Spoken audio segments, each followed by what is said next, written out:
Assalamualaikum warahmatullahi wabarakatuh. Saya Reni Febriana dengan NIM terakhir 033. Pada kesempatan kali ini saya akan mempresentasikan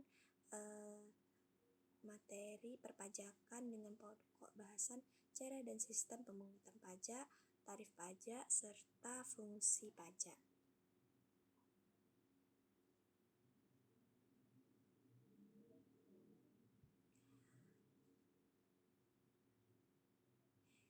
Yang pertama itu sistem pemungutan pajak. Sistem pemungutan pajak ada 3. Yang pertama, Official Assessment System.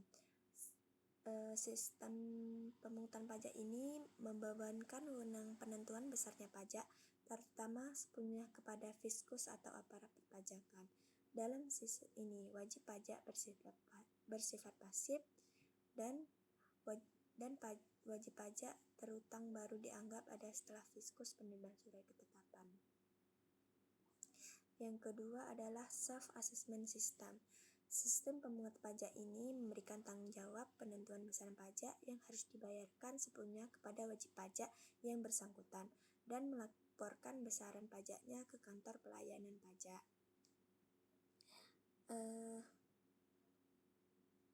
Selanjutnya ada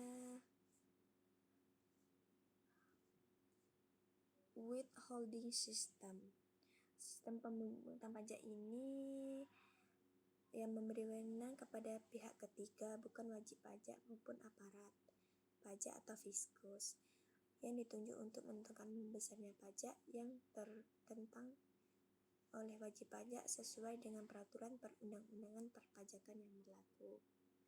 Selanjutnya, tarif pajak.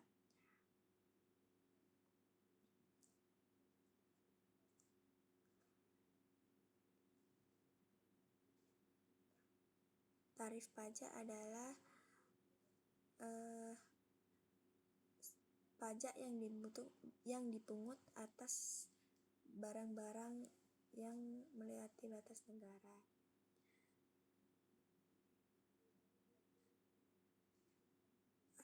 Ada beberapa presentasi atau nominal yang dikenakan pada objek pajak, jenisnya tetap, proporsional, progresif, degresif, ad valorem, dan spesifik. Tarif tetap.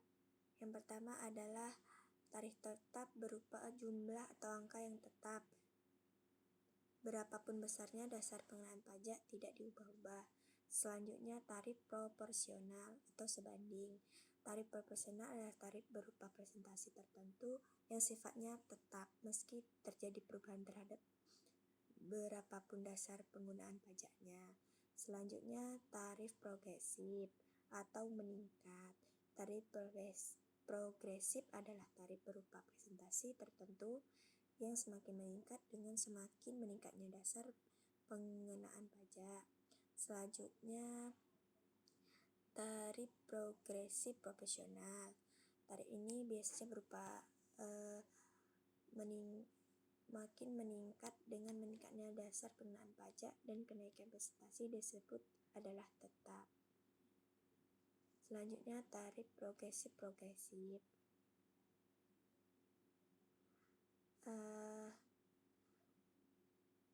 Tarif berupa presentasi tertentu yang makin meningkat dengan meningkatkannya dasar pengenaan pajak dan kenaikan presentasi tersebut. Selanjutnya, tarif progresif. Tarif ini berupa presentasi tertentu yang makin meningkat dengan meningkatnya dasar pengenaan pajak, tetapi kenaikan presentasi tersebut makin menurun. Terakhir adalah tarif degresif. Tarif degresif adalah tarif berupa presentasi tertentu yang makin menurun dengan makin meningkatnya dasar pengenaan pajak. Selanjutnya, fungsi pajak.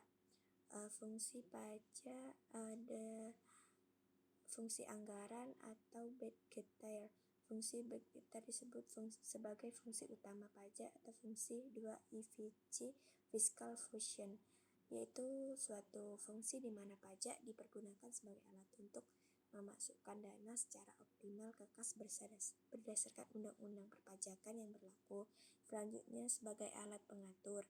Fungsi ini mempunyai pengertian bahwa pajak dapat dijadikan sebagai alat untuk mencapai tujuan tertentu. Selanjutnya, sebagai alat pemerataan kesejahteraan, pemerintah dapat menggunakan sarana perpajakan untuk stabilitas ekonomi.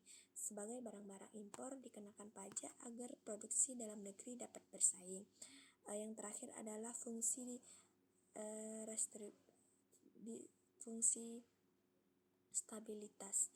Pemerintah menggunakan dana untuk membiayai pembangunan infrastruktur seperti jalan raya dan jembatan untuk menjaga stabilitas ekonomi.